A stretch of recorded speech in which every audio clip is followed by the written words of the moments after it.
If you're the person that plans the layout of your factory, or how your equipment will be installed, it's a fairly safe bet that you're using an AutoCAD DWG file to document its current state. That highly detailed plan view is a work of art, meticulously detailed down to a level that, even if you're the only one that appreciates it, it's still that detail that has saved you on more than one occasion. So why would anyone consider using anything other than AutoCAD for documenting your factory floor? Hey, we get it. Autodesk introduced AutoCAD and the DWG file over 35 years ago, and it will continue to be your document of record for the foreseeable future. So this isn't another attempt to move you to 3D layouts. This is a discussion about using the right tool for the right task so that you can make more informed decisions more quickly. And to do that, you need data.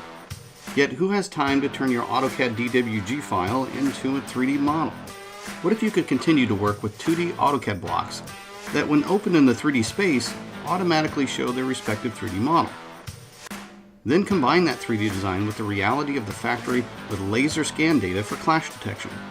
Or analyze the efficiency of a change in factory flow before making it real.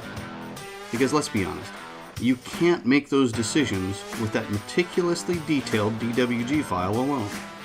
With factory design utilities included in the Product Design and Manufacturing collection, it's not a choice between 2D or 3D factory layouts. You'll use both. Creating a 3D model of your 2D drawing with factory design is easy. And the best part is when the 2D drawing file changes, the 3D model automatically updates. So you'll have the choice to stay in the tool that you're most efficient with. We call this functionality the factory design utilities. You'll call it the I just found a way to improve production output utility. Either way, we think you'll like it.